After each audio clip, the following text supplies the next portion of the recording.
El sargento primero de Carabineros, Francisco Benavides, falleció hoy tras ser herido a bala en medio de un operativo policial por cortes de ruta en Coyipulli, región de la Araucanía.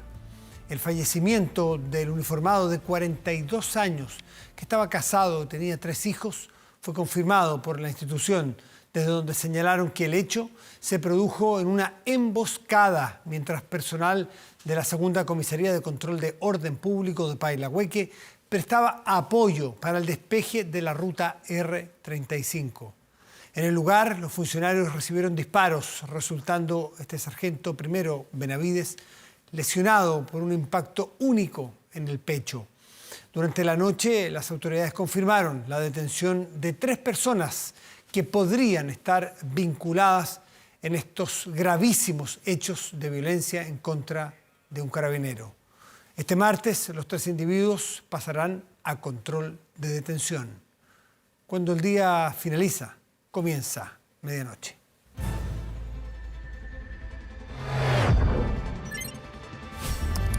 Medianoche. Bueno, y entramos en otros temas de esta semana y uno de ellos tiene que ver con la Central Unitaria de Trabajadores, la CUT, porque hay elecciones esta semana, pero además se discute el salario mínimo, reajuste de salario mínimo en años que sabemos que es difícil en la discusión por el contexto económico y social que se vive. Para eso está con nosotros Bárbara Figueroa, la presidenta de la CUT. Bárbara, buenas noches, gracias por estar aquí. Muy buenas noches, muchas gracias Matías por la invitación. Bueno, partiendo, estábamos conversando antes de entrar a cámara, porque hay elecciones que iban a ser la semana pasada, entre todas las elecciones y todo, uno se perdió un poco, estuve leyendo, y son ahora, ¿no? ¿Las elecciones son cuándo? Ahora, el miércoles, jueves y viernes estamos muy contentos, yo estoy muy satisfecha porque logramos cumplir un compromiso que establecimos en el Congreso del 2017, vamos a enfrentar una elección universal. Chile está en el marco de procesos históricos muy trascendentes. Nosotros no nos quedamos atrás, hoy día viviendo este proceso histórico que es la primera elección universal desde el retorno a la democracia de la Central Unitaria. Es un trabajador, un voto, efectivamente, de quienes están empadronados, ¿no? Son las organizaciones base las que acreditan a sus afiliados. Lo estamos haciendo además hoy día con votación electrónica. Tenemos un padrón de 193.000 trabajadores y trabajadoras que van a tener derecho a sufragio. Son muchos más los afiliados a la CUT, pero evidentemente para poder participar con el voto universal, las organizaciones tenían que haberse puesto al día, con las últimas 12 cuotas al menos, de manera bien rigurosa, como un tema también que fue muy abordado en el marco del Congreso del 2017. Y por lo tanto llegamos a un proceso que a mí al menos me llena de orgullo y sé que a nuestros dirigentes y dirigentes los llena de orgullo porque es una tamaña elección. Yo creo que hasta ahora ninguna otra organización. Las expectativas porque van a estar el ojo encima de cuánta gente participa. Mire, nuestro llamado es a que de verdad los trabajadores y trabajadoras se comprometan. Parte del desafío que vivimos la semana pasada con la empresa que está llevando este proceso, que tuvo, digamos, hay un colapso que tuvieron que corregir, es precisamente por el interés que tuvieron los trabajadores y trabajadoras de participar. Así que estamos muy expectantes, pero nuestro llamado es a que voten, a que se sientan parte de este proceso histórico que estamos viviendo en la CUT, porque hoy día estamos cumpliendo un compromiso que asumimos como dirigencia, pero que esto se mantenga depende de la fidelización que tengan los afiliados de participar en este proceso. Así que muy contentos porque además, y déjenme pasar este recado también, que también me llena de orgullo, tenemos un padrón muy equilibrado. 52% de participación del sector público, 48% de participación del sector privado, Federación de Trabajadores del Cobre participando hoy día, FEMPRUS, que se había desafiliado incluso de la CUT, hoy día participando de este proceso.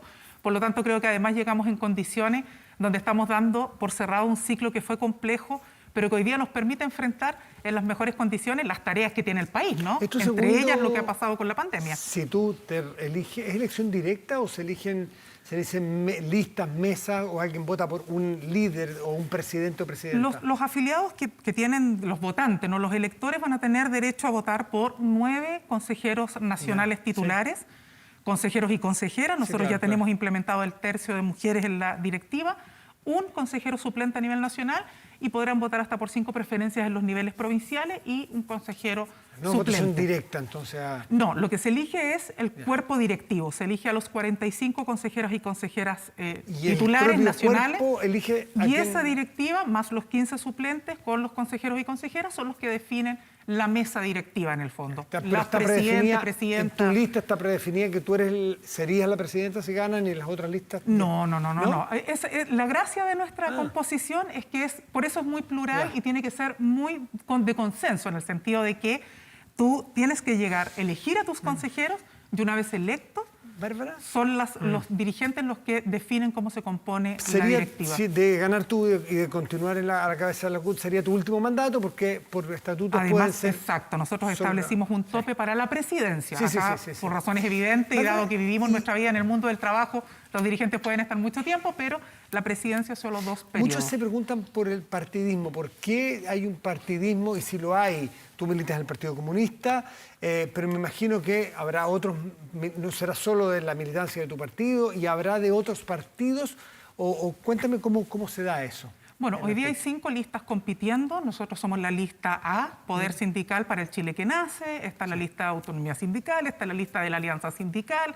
Es decir, hay 5 listas, todas ellas con representación muy diversa de las distintas organizaciones públicas y privadas. También hay una lista de independientes, 2 dirigentes, un hombre y una mujer, trabajadores de la ANEF. Y por lo tanto, nosotros, más que componernos por listas de partidos, lo que hacemos es que representamos una sensibilidad, como ocurre en cualquier otro tipo de proceso electoral, pero también con la incorporación de independientes, con sectores que no necesariamente comparten, digamos, tu línea política, pero sí comparten la plataforma y el programa que tú presentas a nivel sindical. Hablemos, Bárbara, en los minutos que nos quedan sobre esta votación y esta discusión parlamentaria sobre salario mínimo. Interesante porque el año pasado, si no me equivoco, ya hace un año, se estableció este salario mínimo garantizado que de alguna manera suplía, con recursos del Estado, el líquido, el líquido del bruto, ¿no es cierto? Más o menos lo que un trabajador se recibía de, 300 bruto y 260 líquido, el Estado le agregaba y podía llegar a igualar su bruto con su líquido. Eso fue muy importante para muchas personas, según me consta, para chilenos y chilenas. Eso, y en el contexto de la pandemia y de la crisis económica y social, ¿cómo se da una discusión de este tipo con las urgencias que tiene Chile también? Bueno, lo que nosotros le planteamos al ministro de Hacienda es una triada, ¿no? Nosotros planteamos 3 propuestas centrales.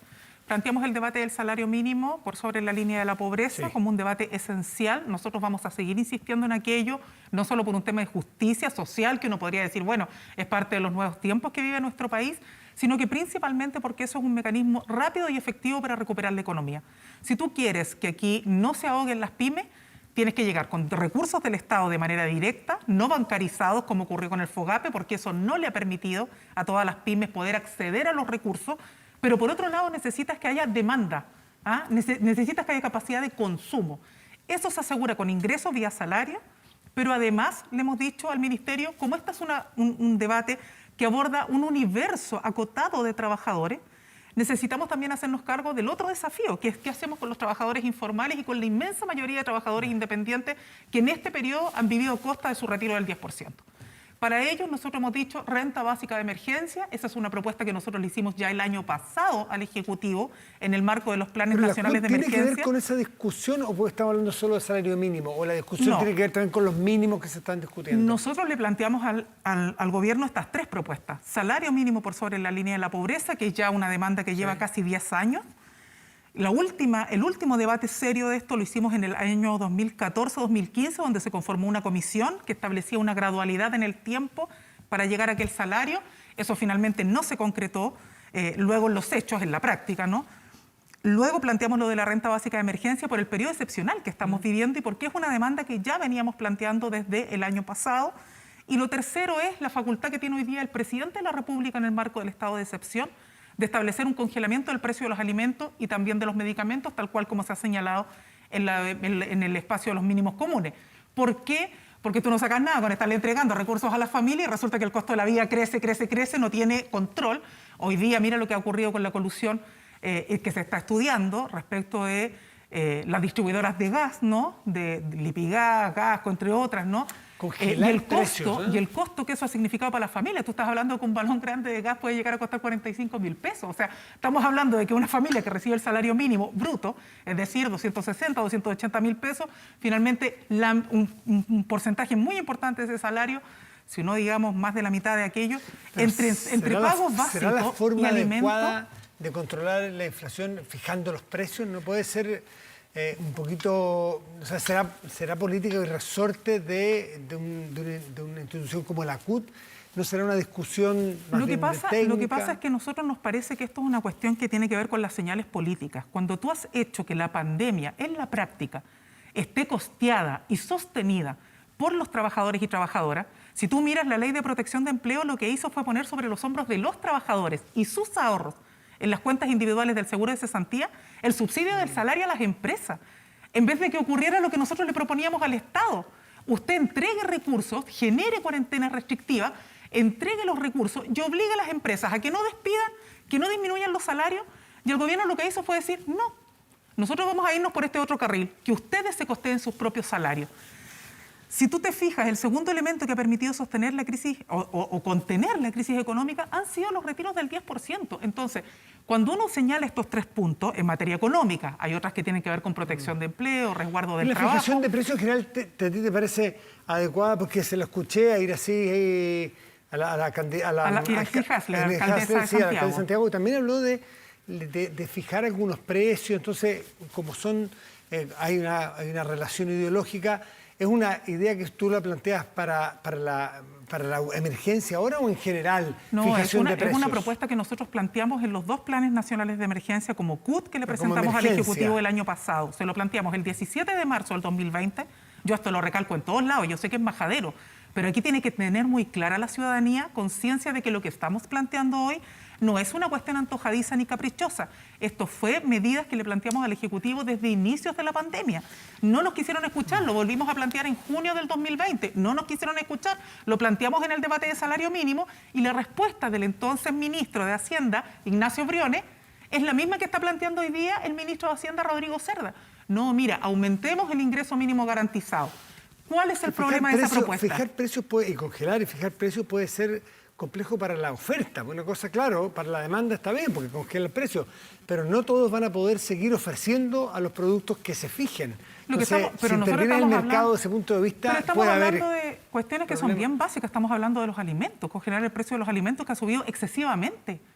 O sea, tú hoy día es evidente que si vas, yo no diría que tanto a la feria, ¿no? Pero si vas a las líneas de supermercado, ¿tú con qué te vas a encontrar? Te vas a encontrar con que el precio de los alimentos ha subido, po. Hoy día es más caro ir a comprar. Entonces, cuando nosotros decimos, mire, tenemos una atribución que hoy día tiene el presidente, que es congelar el precio de los alimentos, lo que estamos diciendo es de una señal clara de que nadie siga ganando a costa de la pandemia y a costa de los trabajadores. Ahora, ¿qué es lo esencial acá? ¿Es ese el debate? No. Lo esencial es que tú le asegures ingresos a las familias, porque de otra manera... Por mañana, esa vía están yendo, por la vía de generar demanda con apoyo a las familias. Porque de otra forma tú no vas a recuperar la economía y no vas a poder poner a Chile de pie, si este es un problema súper simple. Ahora, ¿no existe voluntad política para enfrentar esto? No, no existe hoy.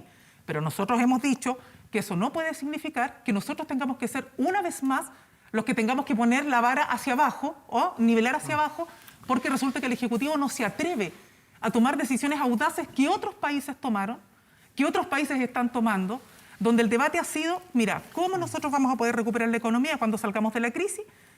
Teniendo a la gente plata en el bolsillo, porque de otra forma no se puede. Mira, hoy día en la mañana nos tocaba ver la situación que vivieron los trabajadores y que estaban demandando, los trabajadores del Persa de Estación Central, ¿no? Que fue cubierto por varios medios de comunicación. ¿Qué es lo que decían ellos? Yo no puedo trabajar, no puedo sacar mi mercadería. Si tú podrías decir, no, mire, abramos el comercio y con eso resolvemos. Bueno, ¿y si no hay capacidad de consumo? ¿Qué saco con abrir el comercio si no voy a tener quien pueda consumir? Están planteando todos los mínimos que son ingresos y apoyo a las familias. Se nos acaba el tiempo, tenemos otra invitada, Bárbara Figueroa. Como siempre, un gusto tenerte aquí para conversar los temas de actualidad. Muchas gracias a ustedes y hacemos un llamado al Congreso y al Ejecutivo a que efectivamente avancemos en la demanda sobre salario mínimo, sobre la renta básica universal para el 80% de la población sin restricción por 6 meses, Porque insistimos, este mecanismo no solo va a dejar de que nosotros seamos los que paguemos el costo de la crisis, sino que además va a asegurar que Chile se ponga de pie, porque son finalmente los trabajadores y trabajadoras las que ponen de pie los países, con sus salarios y sus ingresos y con su trabajo. Gracias, Bárbara. Muchas gracias a ustedes. Pausa y volvemos, espérenos.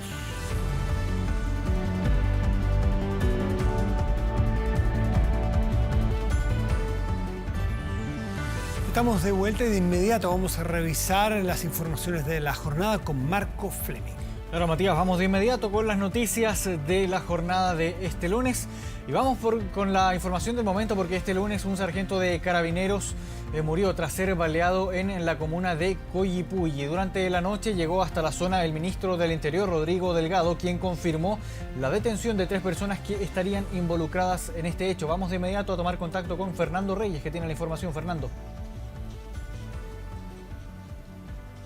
Sí, claro, efectivamente, cerrando una jornada que ha sido verdaderamente penosa para la institución de Carabineros, luego que pasadas las 16 horas de esta tarde en el sector rural de Curaco, ahí en la comuna de Coyipulli, se registrara este hecho de violencia, esta balacera que termina con la vida de este sargento primero de Carabineros, Francisco Abraham Benavides García, quien transitaba sobre el carro Mowak en una posición de privilegio, de observación, de vigía para este tipo de vehículos policiales que intervienen por parte de la macrozona de control de orden público y que intervienen, como decimos, en el despeje de los caminos que habían sido obstruidos durante toda la jornada ahí en el sector Curaco, con barricadas que finalmente lograron ser removidas por parte del personal policial. Cuando estaban en eso y cuando venía de vuelta este carro Mowak, es alcanzado por este disparo que, según la Fiscalía, ha logrado ya algunas evidencias de video, particularmente algunos registros que pudieran dar con algunas pistas que den con los autores finalmente de este hecho dramático que termina con la vida del sargento primero Francisco Benavides García, un mártir más que suma a la institución de Carabineros. Durante la noche llegó hasta la capital regional de la Araucanía el ministro del Interior, Rodrigo Delgado, quien confirmó la detención de 3 personas presuntamente vinculadas a estas movilizaciones registradas en torno a este hecho que terminó con la vida del sargento Benavides. Vamos a escuchar lo que dijo el secretario de Estado. Y le quiero decir a las personas que lo hicieron, si no están viendo, que tal como encontramos a Luis Tranamil, el asesino del Cabo Naim, también lo vamos a encontrar. Hay grupos que obviamente operaron de manera coordinada para bloquear la ruta. Ese bloqueo de ruta, ellos saben que va a llegar siempre personal de COP, de Carabineros, y no me cabe duda que estaba todo perfectamente coordinado para aquello.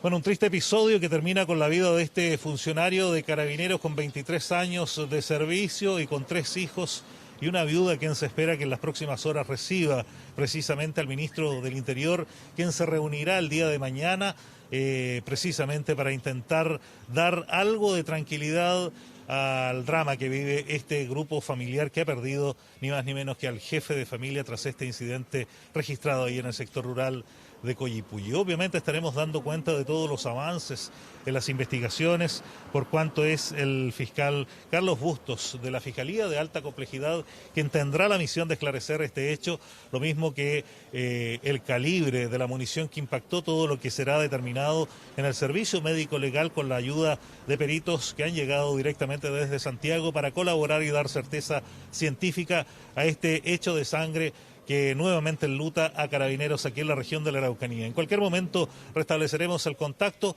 Adelante ustedes allá en Santiago. Gracias, Fernando Reyes, por esta información, y continuamos con este mismo tema porque durante la noche, se lo habíamos comentado, llegó el ministro del Interior hasta la zona y confirmó que se logró la detención de 3 personas que estarían involucradas en este hecho. Vamos a escuchar las palabras del secretario de Estado a continuación. Podemos confirmar hasta ahora que hay 3 detenidos. 3 detenidos que están y pasan mañana a control, ¿cierto?, de detención, y que estamos levantando todas las pruebas posibles para poder acreditar su eventual participación en los hechos. Son personas que han sido detenidas en las inmediaciones del lugar. Una de ellas, de hecho, a la hora de la detención tenía una motosierra y tenía algunas heridas de perdigones, lo que da cuenta que efectivamente es una persona que seguramente estaba en el radio de acción al momento, no solamente la emboscada, aquí no quiero calificar que esta persona participó activamente en la emboscada, eso tendrá que ser materia de investigación, pero lo que sí podemos aventurarnos a decir es que a la hora de talar árboles para bloquear la vía, esta persona efectivamente pudo haber tenido una participación importante en aquello. Los otros 2 detenidos se están acreditando el posicionamiento en el lugar y todas las pruebas que sean relevantes para que la justicia, en la cual confiamos, opere como debe operar. Y volvemos a la capital. Un adulto mayor falleció por un incendio que afectó a 4 viviendas en la comuna de Lo Barnechea. Vamos a tomar contacto de inmediato con Rodrigo Pérez, que nos trae esta y otras informaciones. ¿Cómo estás, Rodrigo? ¿Qué tal, Marco? Nos hemos trasladado hasta la comuna de Lo Barnechea para dar cuenta sobre esta lamentable noticia. Un hombre de 64 años murió en medio de un incendio que afectó a 4 viviendas en total en un domicilio que está ubicado en calle Lastra. Distintas unidades de bomberos tuvieron que llegar durante la jornada recién pasada, cerca de las 20 horas, para controlar el siniestro que comenzó en uno de los dormitorios de estas viviendas. Fueron 4 en total las afectadas, 3 de ellas consumidas completamente y una cuarta que resultó con daños parciales. Una vez que Bomberos terminó de trabajar en ese recinto, comenzaron a hacer la remoción de escombros y se percataron que había una persona fallecida, un hombre de 64 años, quien fue encontrado sin vida. Se han estado realizando distintas diligencias, tanto familiares como también carabineros nos indicaban que la causa probable sería una estufa prendida que estaba en el dormitorio donde esta persona fallecida se encontraba. Dentro de todas estas distintas casas habían 6 personas en total, todos ellos damnificados porque las viviendas quedaron con daños totales, 3 de ellas, y fueron atendidos por bomberos y también carabineros, y van a pasar la noche con familiares, según nos indicaban las propias autoridades. Un siniestro que ya se encuentra controlado y a esta hora incluso continúan los trabajos, por esta vez con el Laboratorio de Criminalística de Carabineros, que está realizando distintas diligencias para determinar aún más las circunstancias exactas de este siniestro. Vamos a revisar a continuación algunas declaraciones que entregó la policía posterior al trabajo que se realizaron en este lugar, aquí en la comuna de Lo Barnechea. En un siniestro que afectó a 4 viviendas de material ligero, nos encontramos con un escenario en el cual el cuerpo de bomberos se encontraba arduamente trabajando a fin de poder apagar este incendio.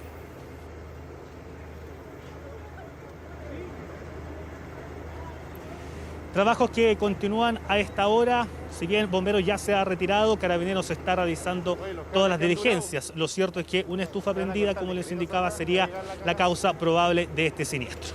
Vamos a revisar otras informaciones y nos vamos a trasladar hasta la comuna de San Bernardo, porque también se registró un voraz incendio en una fábrica de espumas. Ustedes están observando las imágenes, registros que lograron captar el momento exacto en que comenzó también este siniestro, pasadas las 20 horas. Una fábrica de espumas, Faval, que está ubicada en Ochagavía con Las Acacias. Al menos 4 bodegas de espumas quedaron completamente destruidas, y también hubo mucha preocupación porque en ese sector hay material inflamable. Se logró, eso sí, evitar que el fuego no llegue a estanques con productos químicos, lo que habría sido una situación aún más compleja. Lo más importante es que no hubo personas lesionadas ni tampoco fallecidos. Eso sí, hubo 2 voluntarios que estuvieron trabajando y que resultaron con heridas leves. Fue un incendio bastante grande porque tuvo que participar bomberos de la comuna de San Bernardo, pero también de otros puntos de la capital, como de Ñuñoa, La Granja, Talagante, Maipú y Conchalí. Y incluso hubo algunos problemas con el agua por el abastecimiento, lo que obligó a que llegaran camiones aljibes para controlar este incendio, que cerca de las 22 horas ya pudo ser controlado en su totalidad. Tenemos algunas declaraciones también sobre este incendio en la comuna de San Bernardo, las pasamos a revisar a continuación. Yo salí en el patio de mi casa y se veía mucho humo, mucho fuego, de todo. Estamos todos acá preocupados y viendo de que no pase para allá. Así que sí, no, peligroso. Y tóxico el aire igual. Yo trabajaba acá. ¿Y cuáles son las condiciones de la fábrica? Sí, estaban bien, se estaba todo arreglando, todo normal. Es una fábrica normal, pero de un momento a otro pasan las cosas. En un momento esto era una explosión tremenda, o sea, por lo menos un hongo de unos 150 metros de altura y que abarcaba una luminosidad tremenda. Nosotros pensamos, esta es la caosis. La espuma es un producto que se hace con distintos solventes, por lo tanto, sí la nube puede haber tenido características de tóxica, pero ya está controlado. O sea, doy la seguridad que en este minuto estamos trabajando los puntos que quedan con fuego para bajar el humo y gases que puedan estar todavía saliendo. Informado la Dirección Meteorológica de Chile, hay condiciones de ventilación lo suficientemente buenas como para que esto se disgregue, ¿no es cierto?, en la atmósfera. No debiéramos tener mayores complicaciones con las personas. No obstante, tal como lo dijimos, las personas que sientan algún síntoma, sobre todo problemas respiratorios, gente que es asmática, se dirige rápidamente a un centro asistencial para que sea tratada como corresponde.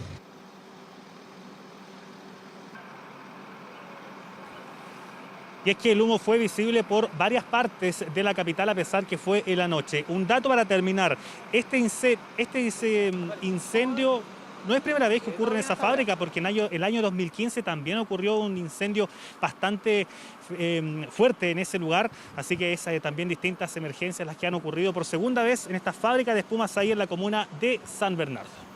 Bien, Rodrigo Pérez, quedamos en contacto durante esta madrugada. Muy buenas noches. Se obtiene de manera online y permitirá desplazarse sin permiso para quienes ya cuenten con las 2 dosis de la vacuna contra el coronavirus. Estamos hablando del pase de movilidad que se anunció y que comienza a regir a partir de este miércoles, pero que ya también ha reunido críticas por parte de diversas sociedades médicas.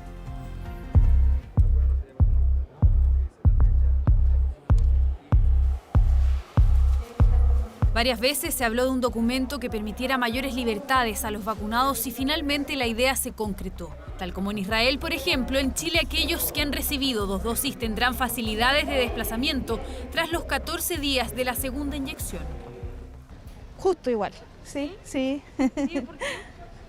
Para tener un poquito más de libertad, para poder comprar y hacer los quehaceres sin pedir tanto permiso. Que una forma de poder llevar a la población a que se vacunen todos.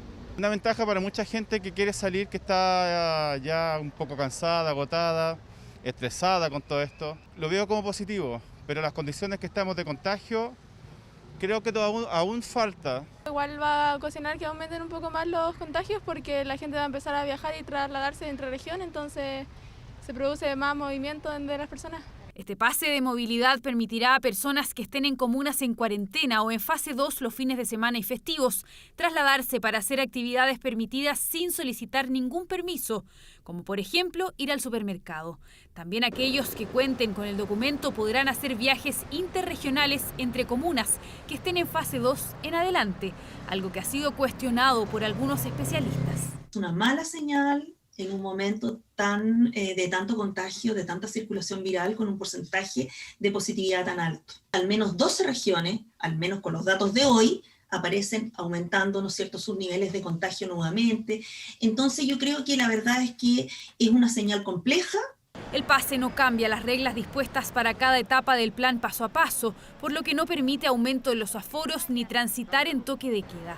Tampoco las personas podrán ir a trabajar en rubros no esenciales mientras haya cuarentena. Claro que distintas sociedades médicas se unieron para insistir que no es el momento epidemiológico y que cualquier aumento de movilidad va a generar mayores contagios que el sistema de salud no tiene la capacidad de soportar. Hoy hay más de 40.000 casos activos en el país y las primeras 10 comunas desconfinadas de la región metropolitana subieron en un 61% sus infectados. Hay varios indicadores que nos hablan que la pandemia no está bajo control y que estamos avanzando hacia una situación más complicada. Que no vamos a lograr la normalidad por decreto con un carnet, sino vacunando a todos los adultos lo antes posible. Y ahí debería estar nuestro esfuerzo, en no generar una falsa sensación de seguridad vía un carnet, sino en promover aceleradamente la vacunación. Desde el gobierno defienden la implementación de este nuevo pase de movilidad, argumentando que es una forma de premiar a aquellos que responsablemente se han vacunado. Un incentivo para avanzar más rápido en un plan que se ralentizó en las últimas semanas. Esto no es un chip libre. No es decir que ya se acabó la pandemia o que no son necesarios los cuidados. Y pedimos humildemente a quienes son consultados sobre estas materias que no den pie a que se malentienda el objetivo de la medida. Este pase no da beneficios, sino que exime de ciertas restricciones en personas que ya han completado su vacunación. Es dar más facilidades a algunas personas que ya están con la segunda dosis para que puedan compartir, para que puedan vivir su vida con mayor afectividad, con mayor contacto con sus seres queridos. El pase se obtiene digitalmente en mevacuno.gov.cl. Se descarga un código QR que se puede leer a través de un celular y comenzará a regir a partir de este miércoles 26 de mayo. Y vamos ahora a la política porque este lunes Chile Vamos llegó hasta La Moneda para presentar su propia propuesta al gobierno de los mínimos comunes. Apuntan principalmente a transferencias directas para las familias, también ayudas económicas para pequeñas y medianas empresas. Desde el gobierno anunciaron que esta semana se van a presentar los proyectos de ley respectivos, pero desde la oposición criticaron la lentitud de este proceso. Se anunció temprano y esta tarde se concretó. Los partidos de Chile Vamos llegaron a La Moneda con sus propuestas de mínimos comunes bajo el brazo. Entendemos que Chile empieza a enfrentar los periodos más críticos del invierno, que son mayo, junio, julio y agosto, y por tanto queremos que entre con discusión inmediata para poder tramitar esto en el más breve plazo dentro del Congreso Nacional y poder llegar a las familias lo antes posible. El documento contempla transferencias directas a las familias, por ejemplo, a una de 4 integrantes de 464.000 pesos, un cheque de 1 millón para las pymes que facturaron durante 2020 y una serie de otras ayudas, las que ahora serán analizadas por La Moneda.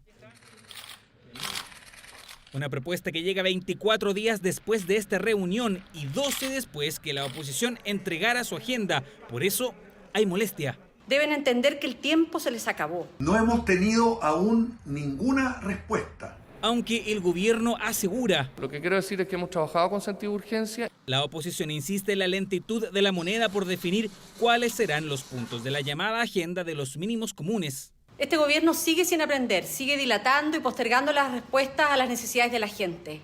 El país ya no quiere más que este desgobierno de una administración paralizada siga postergando las oportunidades de apoyo. Porque el bloque estima necesario contar con una renta básica universal de emergencia y que se pueda pagar antes que termine el mes. Un llamado a acelerar el proceso al que se sumaron diputados oficialistas. Creen que es posible una tramitación rápida.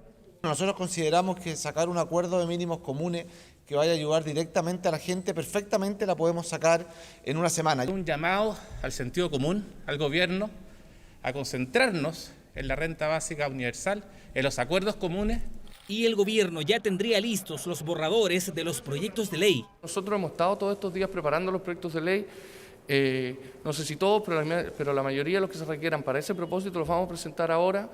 Esperamos que mañana o pasado. Demora que algunos parlamentarios creen también hará necesaria la opción de un cuarto retiro. Se hace necesario obtener una renta básica o comenzar a tramitar este cuarto retiro para que en septiembre tengamos algún tipo de respuesta que darle a la ciudadanía. No me cierro en ningún caso a un cuarto retiro si es que no somos capaces efectivamente de poner sobre la mesa recursos. Le quiero decir de que yo creo que, como dicen los españoles, no está el horno para bollos para eso. Los mínimos comunes y una eventual renta básica universal de emergencia siguen en suspenso, al menos por un par de días.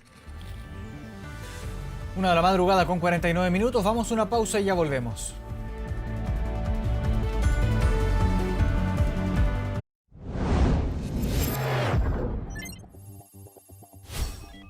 Internacional. Vamos a noticias del mundo en medianoche. Comenzamos en Perú, donde al menos 14 personas murieron luego de haber sido asesinadas en lo que fue calificado por las autoridades peruanas como un atentado terrorista y que, de acuerdo a la información que se tiene hasta el momento, habría sido perpetrado por fuerzas del grupo terrorista Sendero Luminoso. El ataque tuvo lugar en el poblado de San Miguel, el sector geopolítico del Valle de los Ríos Apurímac, N y Mantaro, conocido como Braem.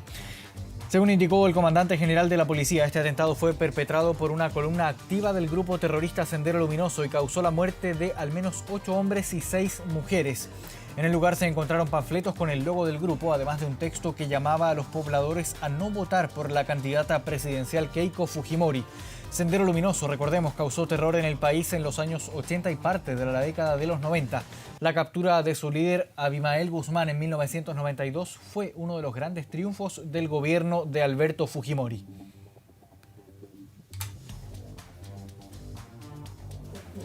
La Unión Europea amenazó con imponer sanciones a Bielorrusia por desviar un avión alegando una falsa amenaza de bomba en la nave para poder detener a un periodista opositor.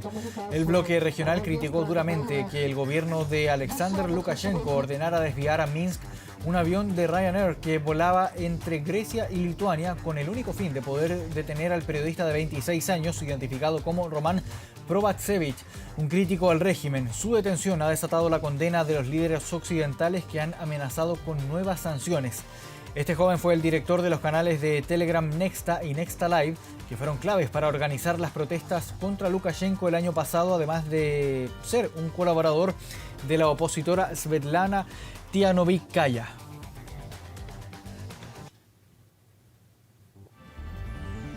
Una con 55, cerramos de esta forma el bloque informativo de medianoche.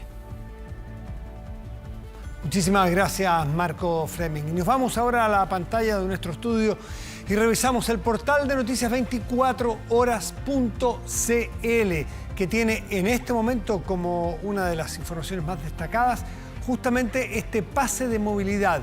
Ya se puede descargar después del anuncio del gobierno. Hay que tener clave única, es relativamente fácil de hacer. Busque usted la alternativa, hágase asesorar. Los mayores de 70 años pueden pedirlo en un consultorio o bien pueden tener el carnet que le dieron con las 2 vacunaciones. Ese carnet cuando se fue a vacunar que se lo dieron, si lo tiene todavía lo puede mostrar, más su carnet de identidad. Le puede servir para utilizar los beneficios que entrega hoy la autoridad sanitaria.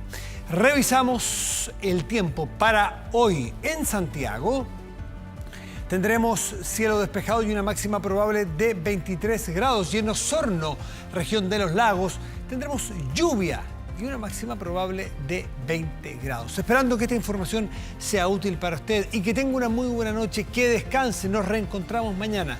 Muy buenas noches y gracias por venir.